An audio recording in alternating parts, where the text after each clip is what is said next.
ये आपके बारे में थोड़ा बताइए मुझे ब्रीफ में।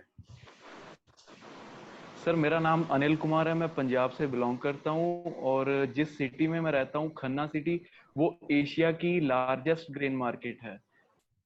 और हमारे पंजाब में गोल्डन टेम्पल है जो कि सिख गुरुद्वारा के नाम से फेमस है। बहुत दूर दूर से लोग ट्रैवलिंग करने के लिए आते हैं।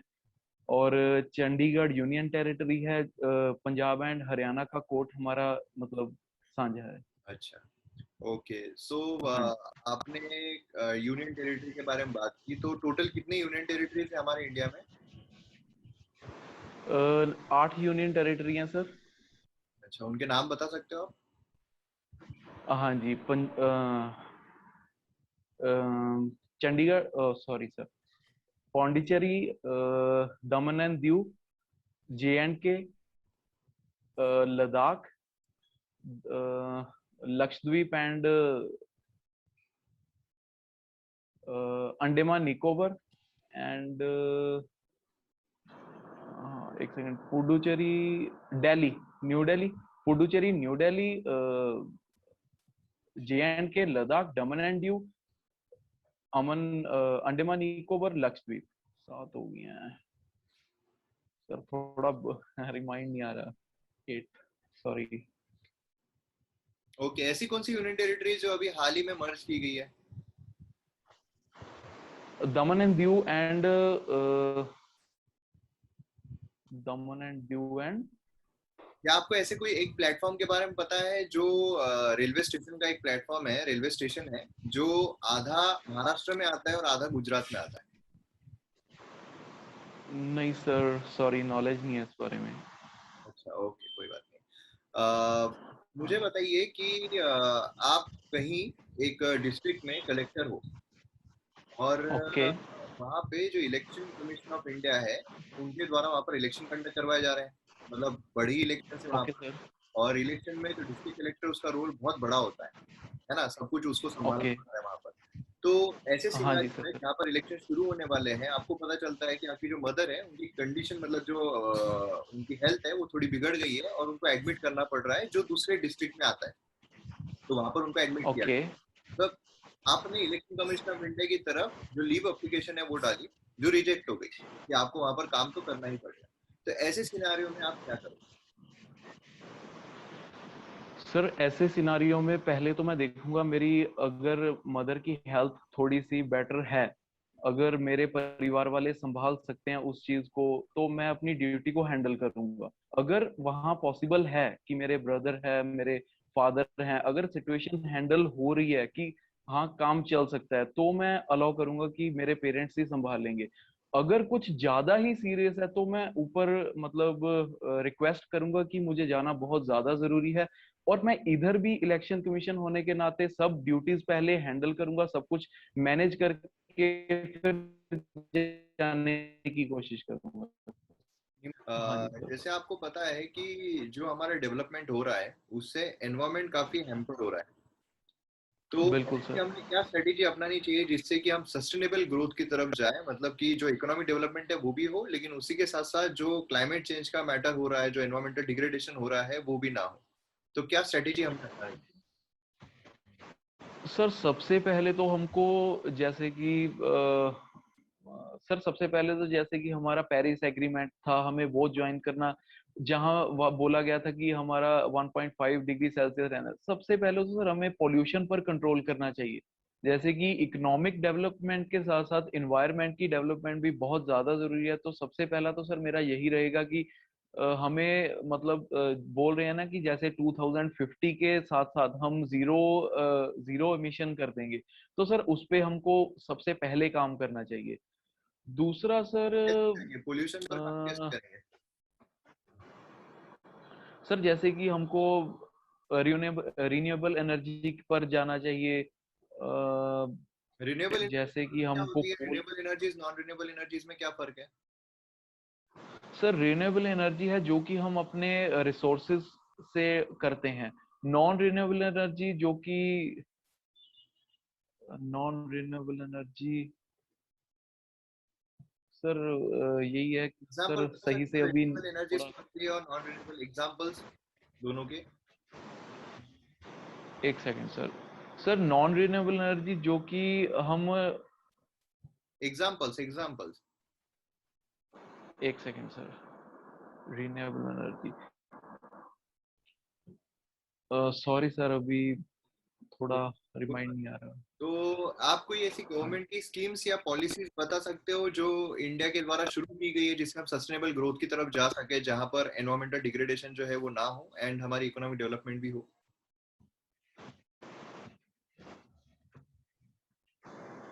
इंडिया के द्वारा जो भी इन्वायरमेंटल, इनिशिएटिव्स लिए गए सर हैं। जैसे कि, सर जैसे कि कुछ मुझे स्कीम्स तो याद हैं, बट सर जो इकोनॉमिक और इन्वायरमेंटल दोनों के रिगार्डिंग हो सर, ऐसी कोई स्कीम याद नहीं है। अच्छा, इलेक्ट्रिक व्हीकल्स के बारे में सुना है आपने? हाँ जी सर। इलेक्ट्रिक व्हीकल जो है उसके बेनिफिट्स क्या क्या है? सर इलेक्ट्रिकल व्हीकल का सबसे ज्यादा बेनिफिशियल तो यही है कि पोल्यूशन सबसे कम हो जाएगा। और दूसरा सर, इससे हमारे इंडिया को हेल्प मिलेगी कि हम इलेक्ट्रिसिटी ज्यादा से ज्यादा मतलब बना सकें, मैन्युफैक्चर कर सकें। इलेक्ट्रिक व्हीकल से इलेक्ट्रिसिटी कैसे मैन्युफैक्चर होगी?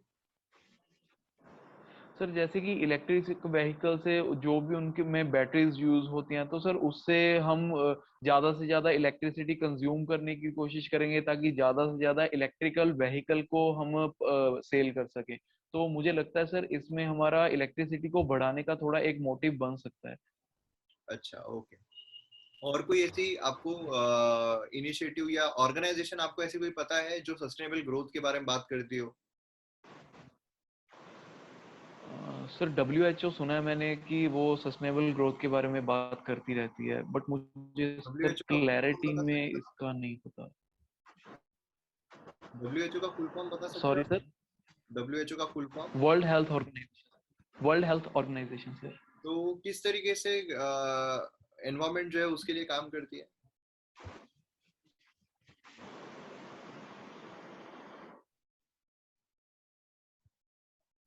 WHO, सर मैंने शायद गलत बोल दिया। हम्म।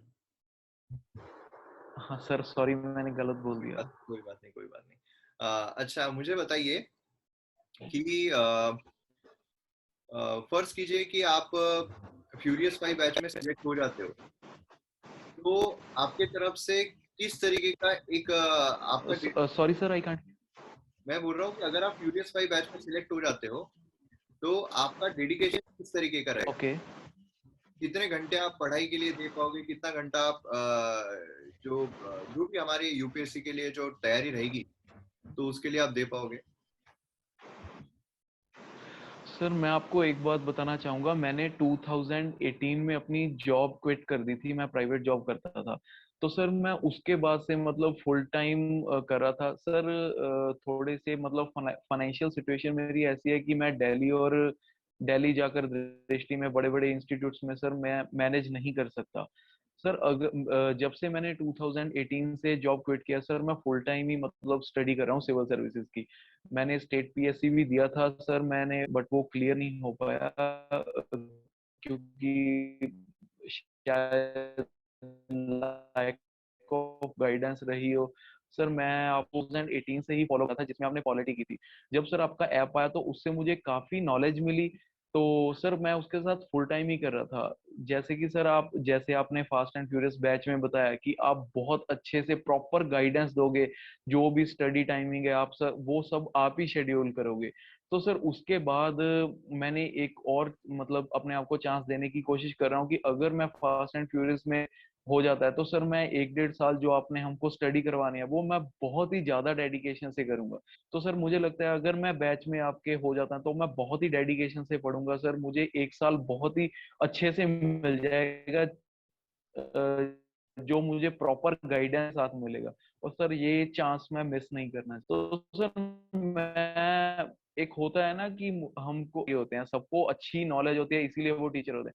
पर सर एक होता है टीचर जिस जो हमको समझ में आती है सर, जैसे कि मैं आपकी, सर मैं आपको 2 साल जो भी सिविल सर्विस में फॉलो किया, सिर्फ आप एक टीचर हो जिसको मैंने फॉलो किया है।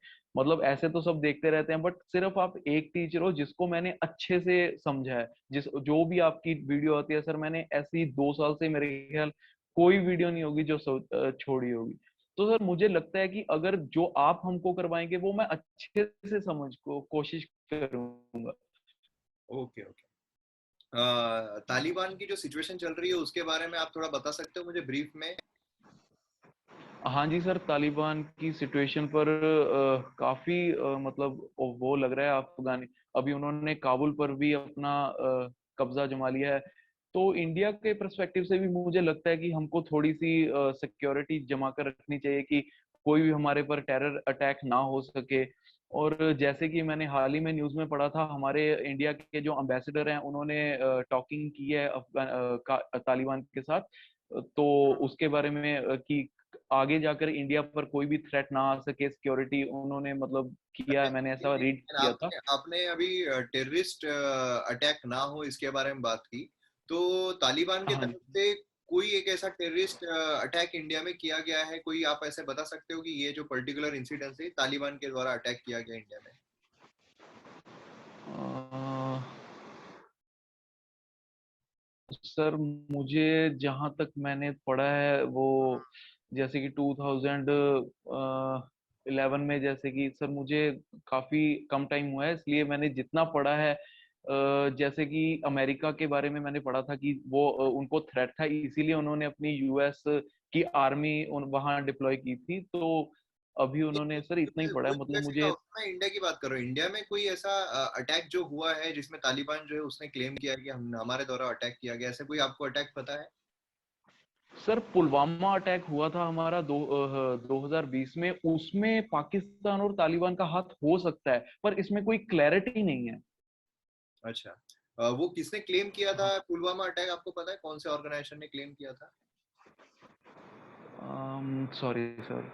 अच्छा, कौन कौन से टेररिस्ट ऑर्गेनाइजेशन से उनके नाम आप बता सकते हो?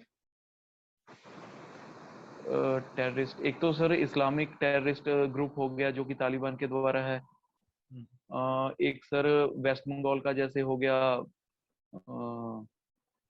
Sorry sir, sir sir remind नहीं आ रहा अभी। जैश ए मोहम्मद के बारे में सुना है आपने, जेम के बारे में? किसके बारे में सर? जैश ए मोहम्मद जेम के बारे में सुना है आपने? लश्कर ए नहीं तैयबा सॉरी के बारे सर। में सुना है? हाँ जी सर बिल्कुल। अलकायदा के बारे में सुना वो है? तालिबान की है। हाँ जी सर। अलकायदा के बारे में सुना है? अलकायदा के बारे में सुना है सर। Okay okay. तो हाँ अभी जी। मुझे बताइए, ये जो इंडिया का रवैया है तालिबान में, जो अभी तालिबान ने कैप्चर कर लिया अफगानिस्तान को, या फिर ओके। रिकैप्चर कर लिया हम बोल सकते हैं, तो अब इंडिया का क्या रवैया रहना चाहिए, इंडिया का क्या रोल रहना चाहिए, किस तरीके से उसने सिचुएशन को हैंडल करना चाहिए? सर सबसे पहला जो इंडिया को स्टेप उठाना चाहिए वो तो सिक्योरिटी का ही है। क्योंकि सर मैंने न्यूज़पेपर में रीड किया था कि ये अभी पाकिस्तान भी अपना हाथ बढ़ा रहा है तालिबान की तरफ, ताकि वो जो पीओके है उसकी मुद्दे को लेकर तालिबान के साथ इंडिया पर प्रेशर बना सके। तो सबसे पहला तो सर मैं कहना चाहूंगा कि सिक्योरिटी पर्पज से ही इंडिया को थोड़ा मजबूत होना चाहिए, अपनी सिक्योरिटी को सबसे पहले रखना चाहिए। और उसके बाद सर सेकंड स्टेप जो लेना चाहिए, डिप्लोमेटिक थोड़े टाइज करने चाहिए अफगानिस्तान के तालिबान के साथ। तो जैसे कि सर मैंने सुना था कि वुमेन्स को उसके राइट नहीं मिल रहे अभी तालिबान में, तो उनके लिए उनको थोड़ी बात करनी चाहिए यूएन सिक्योरिटी काउंसिल में। तो दूसरा हो गया सर, मुझे लगता है जैसे कि डिप्लोमेटिक टाइज भी बढ़ाने चाहिए। तीसरा सर मुझे लगता है जैसे कि एक हेल्पिंग हैंड भी हमको बढ़ाना चाहिए। जैसे कि इंडिया ने जब कोविड का सीरियस सिचुएशन चल रही थी तो इंडिया ने काफी मतलब देशों को वैक्सीन के लिए अपना हेल्पिंग हैंड बढ़ाया था, श्रीलंका हो गया, यहाँ तक कि सर अमेरिका को भी हमने काफी मेडिसिन सप्लाई किए हैं। तो सर मुझे लगता है सब कुछ नॉर्मल के साथ साथ थोड़ा सा इंडिया को हेल्पिंग हैंड भी बढ़ाना चाहिए तालिबान के साथ, ताकि उनकी वुमेन्स को हम राइट दिलाने में थोड़ा सा हम सक्षम हो सके। और जो भी हमारे वहाँ तालिबान की तरफ हमारे हेल्पिंग इंडियन हैंड हैं। नहीं, मैं ये एक चीज नहीं समझ रहा हूँ, तालिबान की तरफ आप बोल रहे हो हेल्पिंग हैंड बढ़ाना, तो विमेन के राइट्स दिलाना ये तो तालिबान के अगेंस्ट में जाना हो गया। सर हेल्पिंग हैंड का मतलब जैसे कि कुछ इंडियंस भी वहां पे हैं, उनको इवैक्यूएट करना चाहिए अच्छे से। और जो इंडियन अभी भी वहां पे रह रहे हैं तो उनको थोड़ी सिक्योरिटी पर्पज से सर मैं बोल रहा हूँ। नहीं तो तालिबान के साथ क्या हमारे रिलेशंस रहने चाहिए, क्योंकि अभी वो एक पॉलिटिकल बॉडी हो चुकी है वहां पे अफगानिस्तान में जो रूल करेगी पूरी तरीके से। तो हमारे बहुत सारे अफगानिस्तान के साथ ट्रेड रिलेशन रहे हैं, सोशल कल्चरल एस्पेक्ट रहे हैं, या फिर पॉलिटिकल एस्पेक्ट रहे हैं। तो अब कैसा हमारा रवैया रहना चाहिए जिससे हमें एज अ कंट्री, वो कंट्री को एज हम कैसे अप्रोच करें? क्या हम उसके साथ पूरे टाइज जो है वो तोड़ दे, हमारे इकोनॉमिक टाइज, ट्रेड रिलेशन सब तोड़ देना चाहिए, या कंटिन्यू रखना चाहिए? सर मेरे हिसाब से जैसे कि जो आप इकोनॉमिक ट्रेड बोल रहे हो, तो सर वो सभी टाइज हमको नहीं तोड़ने चाहिए जब तक सिचुएशन बहुत ही ज्यादा बदतर ना हो। सर क्योंकि देश का हमारा काफी जो ट्रेड है वहां पे होता है, तो इसलिए सर मुझे मेरे ख्याल से हमको अपने इकोनॉमिक ट्रेड जो है वो बरकरार रखना चाहिए। पहले सिचुएशंस देख लेनी चाहिए, थोड़े से मतलब मीटिंग्स कर लेनी चाहिए। तो उसके बाद सर मुझे लगता है इकोनॉमिक ट्रेड हमको बरकरार रखना चाहिए, क्योंकि कोविड सिचुएशन में हमारे ये पहले ही जीडीपी बहुत ज्यादा हैम्पर हुई है। तो सर मुझे लगता है इकोनॉमिक ट्रेड खत्म करना सही नहीं होगा मेरे हिसाब से। अच्छा, आपने इकोनॉमिक ट्रेड के बारे में बात की, तो क्या आप मुझे बता सकते हो कि कौन कौन सी चीजें ऐसी है जो हम एक्सपोर्ट या इंपोर्ट करते हैं अफगानिस्तान से? सर इकोनॉमिक ट्रेड, सर कुछ ज्वेलरी की आइटम्स भी हैं, जैसे कि सर हमारा ज्वेलरी का काम है। मैंने सुना था कि वहां पे अफगानिस्तान में हम काफी जो मेटल्स हैं वो भी हम एक्सपोर्ट करते हैं, उसके साथ जो जेम्स हैं वो भी एक्सपोर्ट करते हैं। और सर ऑयल का भी कुछ हमारा इंपोर्ट एक्सपोर्ट चलता ही रहता है, जैसे क्रूड ऑयल का थोड़ा सा। तो ये सब मुझे याद है सर। ओके, हमारा इंपोर्ट ज्यादा है या एक्सपोर्ट ज्यादा है? नहीं सर, हमारा एक्सपोर्ट ज्यादा है। अच्छा, एक्सपोर्ट जहां ज्यादा तक सर मेरा ख्याल है, मेरा हमारा एक्सपोर्ट ज्यादा है। है। Okay okay. तो अभी आपने कहा कि हाँ जी। हमने डिप्लोमेटिक टाइज जो है, मीटिंग्स जो है वो ज्यादा करनी चाहिए। तो अभी हाल ही में हमारे जो एम्बेसडर है उनके द्वारा मीटिंग की गई थी। समझ लीजिए कि अगर आप एम्बेसडर हो, आप इंडियन फॉरेन सर्विस में सिलेक्ट होते हो, और उसके बाद एज ए एम्बेसडर इंडिया की तरफ से आप जाते हो, तालिबान के साथ मीटिंग करते हो। आप बोलते हो कि सबसे पहला मुद्दा जो है, जैसे आपने कहा, सिक्योरिटी वाला है। तो सबसे पहले तो हमको कोई भी टेरर अटैक जो है इंडिया पर नहीं होने चाहिए। जो कश्मीर मुद्दा है वो बार बार नहीं उठना चाहिए, और कोई भी टेररिस्ट एक्टिविटीज इंडिया में आपके द्वारा नहीं होनी चाहिए। और तालिबान वहां पर मीटिंग में मान लेता है, ठीक है आप जैसा बोल रहे हो वैसा हम करेंगे, लेकिन ट्रेड रिलेशन जो है वो चलते रहने दो। फिर उसके बाद दूसरे ही दिन ओके। तालिबान की तरफ से ये स्टेटमेंट आता है कि दुनिया में जितने मुस्लिम्स हैं उनका हम साथ देंगे, इंक्लूडिंग कश्मीर। इसका मतलब यह है कि कश्मीर में जो मुस्लिम्स हैं उनकी आवाज हम बनेंगे, इन शॉर्ट अगर हम देखें। तो अब आपका क्या रवैया रहेगा, क्योंकि आप एक दिन पहले मीटिंग करके आए थे जहां पर आपको ये बोला गया था कि हाँ कोई भी टेररिस्ट ऑर्गेनाइजेशन, मतलब टेररिस्ट अटैक्स नहीं होंगे, लेकिन दूसरे ही दिन ये बोला जा रहा है कि हम कश्मीर का मुद्दा जो है वो उठाएंगे। तो फिर आपका क्या रवैया रहेगा? सर पहली बात तो ये होनी चाहिए, जैसे कि हम सारी मीटिंग्स करके आगे उनके साथ। तो सर जैसे कि आपने बताया कि वो बोले मुस्लिम्स का साथ देंगे, तो मुस्लिम्स तो सर सब जगह हैं, अफगानिस्तान में भी हैं, पाकिस्तान में भी हैं, बांग्लादेश में भी हैं।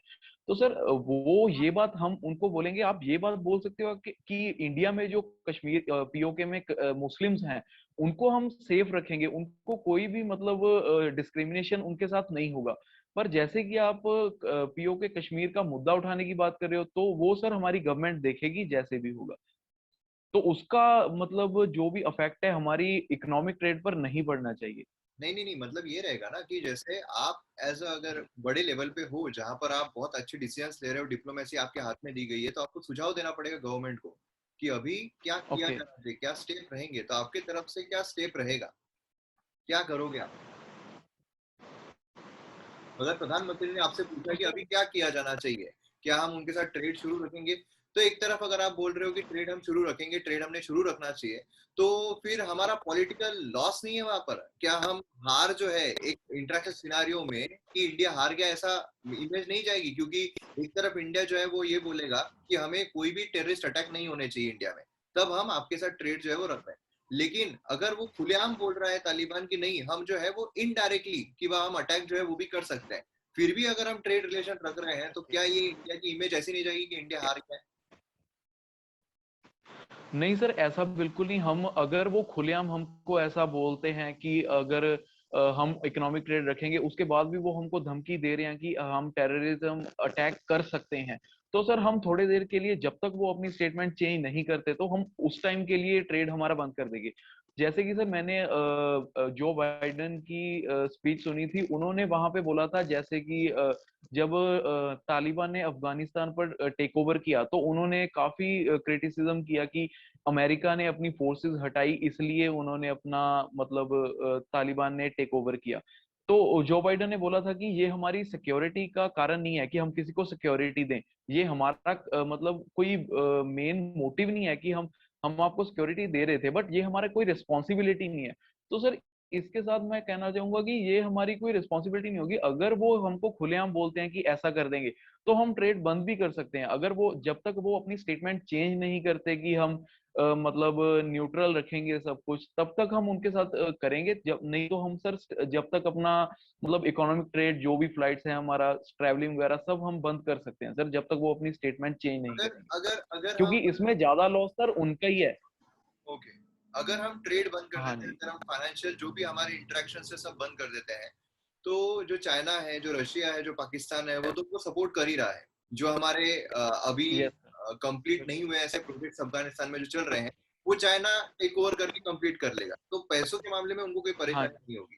तो क्या ऐसा नहीं होगा कि अब अगर हमारा ट्रेड रिलेशन नहीं है, तो अब अफगानिस्तान जो है, तालिबान को ऐसा लगेगा कि इंडिया से हमारा कोई लेना नहीं है, इसलिए अब चाइना के पैसों की मदद से, पाकिस्तान की मदद से, रशिया के वेपन्स की मदद से और ज्यादा टेररिस्ट एक्टिविटीज इंडिया में बढ़ जाएंगे। तो सर इसका मतलब ये है कि अगर वो खुलेआम बोलते हैं कि हम टेररिज्म अटैक कर सकते हैं, तो सर हम स्टॉप करेंगे। जैसे कि आपने बोला सर रशिया और चाइना के साथ वो अपने टाइज बढ़ा देंगे, तो सर इसके लिए हम इंडिया को भी करना चाहिए कि वो भी अमेरिका के साथ या ऑस्ट्रेलिया के साथ अपने टाइज बरकरार रखे। जैसे रशिया के साथ हमारा पहले काफी अच्छा डिफेंस का परचेजिंग होती थी, तो सर हम भी अपने डिप्लोमेटिक टाइज उसी हिसाब से बढ़ाएंगे। जैसे हम अमेरिका के साथ अपने डिप्लोमेटिक टाइज बढ़ाएंगे, हम रशिया के साथ डिप्लोमेटिक टाइज बढ़ाने की कोशिश करेंगे सर।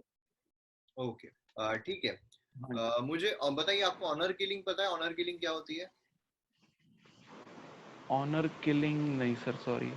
तो समझ लीजिए कि एक बेसिकली आप एक डिस्ट्रिक्ट में सुपरिटेंडेंट ऑफ पुलिस हो, एसपी हो, और वहां पे आपको एक ओके। लड़की जो है वो कॉल करती है। लड़की बोलती है कि मुझे प्रोटेक्शन की जरूरत है, क्योंकि मैंने एक जो लोअर कास्ट का लड़का है उसके साथ शादी की है, जिसकी वजह से जो ओके। लड़की के पेरेंट्स है वो उसको मारने के लिए आ रहे हैं, उन लोगों को मारने के लिए आ रहे हैं। ओके। लेकिन जो लड़की के फादर ओके। है वो एमएलए है, और उनके जो गूंज ओके। हैं वो सब साथ में आ रहे हैं, और उनके द्वारा आपको धमकी भी दी गई है कि अगर आपने प्रोटेक्शन ओके। दी तो फिर आपके भी ऑफिस में आकर वो दंगा फैलाएंगे। तो आप ऐसे सिनारियो में क्या करोगे? नहीं सर, मैंने जहां तक अपनी स्टडी की है सर, वहां तक मुझे, अगर मैं किसी सीनियर पोस्ट पे हूँ तो ये मेरी मतलब मुझे इतनी पावर है कि मैं अपने ऑफिस को संभाल सकता हूँ किसी भी पॉलिटिशियन से। मतलब मेरे पास इतनी पावर होगी कि सर मैं सबसे पहले अपनी ड्यूटी देखूंगा। मैं किसी कोई भी एमएलए हो या कोई भी एमपी हो, उसके बहकावे में आकर कुछ भी गलत करने की कोशिश नहीं करूंगा। चाहे उनके पास कोई भी पावर हो, मैं सबसे पहले अपनी ड्यूटी निभाने की कोशिश करूंगा। जितने मेरे पास पावर है मैं उसका सही उपयोग करने की कोशिश करूंगा। अगर उस लड़की का मुझे कॉल आया है, तो सर मैं उसकी हेल्प करने की कोशिश करूंगा, क्योंकि ये मेरी ड्यूटी है और ये मेरे पास पावर भी है कि मैं उसकी हेल्प कर सकता हूँ। तो सर पहले मैं उसकी हेल्प करूंगा बिना किसी के दबाव में आकर, क्योंकि सर मैं जहाँ पे ड्यूटी करूंगा, मैं अपनी कोशिश करूंगा कि मैं पूरी दुनिया को सही नहीं कर सकता, मुझे पता है आईएएस बनने के बाद भी। पर सर मैं कोशिश करूंगा कि जहां जो मेरा इलाका है, जो मुझे एरिया दिया गया है, मैं उस टेरिटरी को, उस कॉन्स्टिट्यूएंसी को अच्छे से मैनेज कर पाऊँ, उसको अच्छे से अपनी ड्यूटी निभा पाऊँ। जो मुझे एरिया दिया गया है मैं उसको उस पर तो खरा उतर सकूं। पूरी दुनिया की गारंटी नहीं ले सकता सर। इसलिए अगर उस लड़के को कॉल आया तो मैं उसकी हेल्प करने की कोशिश करूंगा, चाहे उसके फादर कोई भी एमपी हो या एमएलए हो। ओके, और अगर फिर उसके बाद आपने प्रोटेक्शन दे दिया, लेकिन उसके बाद उनके जो गूंज है वो आपके ऑफिस में आकर अगर आपके काम में ओके अड़थड़ा डाल रहे हैं, तो फिर आप क्या करोगे? आपका क्या रवैया रहेगा? सर, सर उसके लिए मेरे पास पावर होगी कि मैं कुछ अपनी प्रोटेक्शन के लिए कुछ फोर्सेस को बुला सकता हूँ सर, ये भी मेरे पास पावर होगी। तो इसलिए मैं ज्यादा से ज्यादा मैनेज करने की कोशिश करूंगा कि मैं अपना सही ड्यूटी निभाऊं। उसके बाद जो भी होगा वो लॉ एंड ऑर्डर के साथ मैं मैनेज करने की कोशिश करूंगा। अगर ज्यादा सिचुएशन होती है तो फिर मैं बाद में देखूंगा। इस पहले तो सर मैं अपनी ड्यूटी निभा के अपना लॉ एंड ऑर्डर मैनेज करने की कोशिश करूंगा। ओके, मुझे बताइए कि आप हाँ अगर जी। कहीं पर रिपोर्टर हो, ठीक है, और आपके जो ओके। बॉस है, आपके बॉस ने आपको कहा कि मुझे कोई सेंचुअल न्यूज जो है वो लाके दो, जिससे बहुत ज्यादा टीआरपी जो है वो आपको मिल जाए, और अगर आप नहीं ला पाए तो आपको निकाल दिया जाएगा, और काम की आपको बहुत ज्यादा जरूरत है। तो ऐसे सिनारियों में सर आपने एक जो ओके, रिलीजियस, सॉरी सर, एक सेकंड। आपने सेंट्रल न्यूज का सर मुझे सुना ही नहीं रहा। ग्लैमरस न्यूज जो है जिसे टीआरपी बहुत सर ज्यादा बढ़, आपने रिपीट करोगे प्लीज? हाँ मैं ये बोल रहा हूँ कि आप, glamorous. Okay, thank you sir. Okay. जिसे टीआरपी जो है बहुत ज्यादा इंक्रीज हो जाए, तो आप किसी एक रिलीजियस गुरु के पास ओके। गए और उनसे आपने कुछ ऐसा उगलवा लिया कि जिससे बहुत ज्यादा टीआरपी आपको मिल सकती है, ठीक है। ओके। लेकिन प्रॉब्लम ये है कि ओके सर। अगर वो आपने प्ले कर दिया तो उससे दंगे बहुत भड़क सकते हैं, उससे पूरे इंडिया में मॉब लिंचिंग, गोली, ये सारी समस्याएं जो है वो हो सकती है। तो आप क्या करोगे? एक तरफ है कि ओके। आपको आपकी जो जॉब है वो बचाने के लिए वो चीज देनी पड़ेगी, लेकिन वो अगर आप दे देते हो तो पूरे इंडिया में दंगे फैल जाएंगे, तो आप क्या करोगे? ओके सर, एक बात बताना चाहूंगा। मेरी एज अभी 28 ईयर्स की है। तो सर मैंने इतना कुछ ऐसा देखा है कि मतलब करप्शन भी देखी है, जहां मैं प्राइवेट जॉब भी करता था। तो सर अभी जब से मैं सिविल सर्विसेज की तरफ आया हूँ सर, तब से मेरा मतलब माइंडसेट ऐसा हो गया कि मुझे कुछ भी करके सर मतलब सही ही करना है। अगर वो न्यूज ग्लैमरस न्यूज है, अगर उसमें कुछ सही है, तो सर मैं जरूर उसको मतलब पब्लिश करने की कोशिश करूंगा। अगर सिर्फ टीआरपी है और उसमें झूठ भी है, तो सर मैं वो पब्लिश नहीं करूंगा, चाहे उसके लिए मेरी जॉब भी दांव पर लग सकती है। तो सर मैं सही के साथ जाना प्रेफर करूंगा पहले। अच्छा, मतलब नहीं, जो तो उन्होंने अगर कहा है वो तो सही है, जो उन्होंने कहा है वो फैक्ट है, लेकिन उसकी वजह से ओके। अगर दंगे भी होते हैं, still okay. You will go with that and आप पब्लिश कर लोगे? ओके सर, मैं अगर वो सही है उससे, अगर उससे हम जैसे कि उनकी संगत वगैरह जो भी होते हैं वेल विशर्स, सर अगर उनका, अगर मैं वो ग्लैस कोई भी न्यूज है उसकी टीआरपी की वजह से अगर उन कुछ लोगों का फायदा होता है, कुछ लोगों की आंखों से पर्दा हटता है, तो सर उस न्यूज को मैं पब्लिश करूंगा। अगर मुझे लगता है कि यहाँ ये न्यूज नहीं, इतनी मतलब इम्पोर्टेंस इसकी नहीं है जिससे कि कुछ हमारी सोसाइटी में और रिलीजियस सोसाइटी में हमारी कुछ फायदा हो सकता है कि, तो मैं सर नहीं करूंगा।